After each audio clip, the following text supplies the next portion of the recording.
woman faced a diagnosis that threatened to derail her musical career, but instead of letting her health challenge define her life, Ann Peterson used it to take her life to the next level. Emily shares how her experience helped her and can help others in the book Naked Bravery, How to Be Creatively Courageous. Please welcome Ann Peterson. Good to see you. How are you? Thank you for having me. I love the name, Naked Bravery. What did you mean by that? It's so bold. Well, I think a lot of people see bravery as being this thing that is fortuitous and you're strong, but actually bravery rarely feels brave. Usually you feel really vulnerable when you're being truly brave. But you go on anyway. Yeah. That's a wonderful way to think about this. Let's go back to the diagnosis. Yeah. Tell me about your musical career at this time. What happened and how that impacted your career? So about 5 years ago, I was a full-time cellist. Had all sorts of students, cello students of all ages, and doing recording sessions and performances all around and loving it. It was a calling, truly. And I got this diagnosis that I was for several months ignoring, thinking or I hadn't gotten the diagnosis, but I was ignoring the tremor in my hand. And then one day I heard the tremor through my cello, and that was the day I called my doctor, because my entire life, my entire livelihood, all of my community, the place I lived, all of that depended on this instrument. And I got this diagnosis that said I have a degenerative neurological hereditary disease in my right hand. And it just so happens that for most people who get this diagnosis, it's called an essential tremor, so one essential tremor. Most people who get it aren't 27 like I was. And it also doesn't affect their life in such a great way like it did mine. Because you had to have that steady bow hand. Exactly, because the technique required to play the instrument is so precise and relaxed that I just couldn't, I knew that I couldn't depend on that instrument any longer. So did you think at that point that your musical career was over? I mean, that was part of the questioning that I went through. I went through many layers and seasons of grieving this whole thing because I was trying to find this new identity of who was I without a cello, because it had been by my side for so long. And you know, you loved it. And I I loved loved your it. students and the whole thing. Yeah. So what did you do? You ended up kind of resurrecting or recreating your musical life. Yeah, right after my diagnosis, I was awarded a 6-week artist residency in the mountains of Leavenworth, Washington. Ooh. It was gorgeous. It was wonderful. That's not a bad thing to get awarded. It was wonderful, and I needed it because I needed the 6 weeks of time to just go, what is happening to my life? Right. Because I had an arrangement with that organization, I asked, hey, is it all right if I don't write cello music? Can I write other music?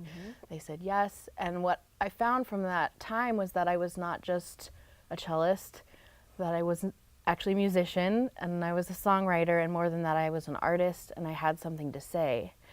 And if I had something to say, I was going to have to say it, and then I was struck with this, I'm going to have to be really brave, because this is terrifying. And then I had no idea what bravery was. So that got me really curious, and I started doing a lot of internal writing, like introspection writing, processing, and that led me to more conversations with people, like, what do you think is bravery? And that led me to writing this book that is out today, and also to a podcast where the podcast is the result of all of the research that I've done, basically. So I posted all of the research live for everyone to see. Which is wonderful, because first of all, people rarely get that time to kind of go through what they need to go through. Of course. Oftentimes we just shove it down, gunny sack it, it pops up at some inconvenient time in the future. Tell me about it. And so, so you had a chance to really research that and put that out. What did you learn about yourself?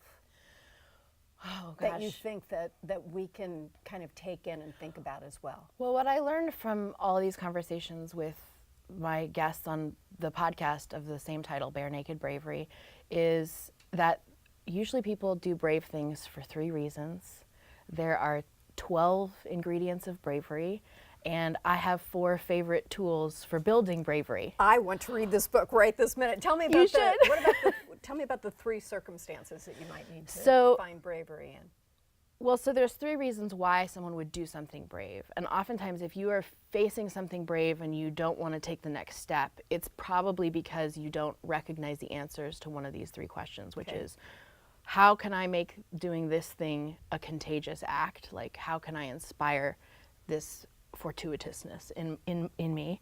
The second is, how do I, like, why is this thing needed in the world? Who needs me to do this thing?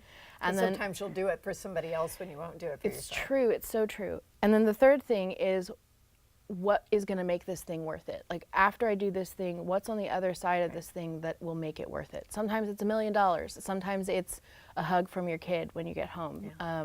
But you need it to be something so you can leap over that chasm, right? True. Got to find your reason, whatever it is. Yeah. So what do you do in music now? How have you made a new life for yourself within music? Yeah, well, I've continued the songwriting. I'm a singer-songwriter, and I perform around the area and play house concerts, and I really enjoy that. And I've also discovered, too, that songwriting is a really unique skill that business owners need, which is not just for jingles, but they need the skill to be able to take really complex subjects like bravery and boil it down to really simple messages and storytelling, right? Yeah, exactly. But you play an instrument. Yeah, so I actually play my great-great-grandpa's tenor guitar.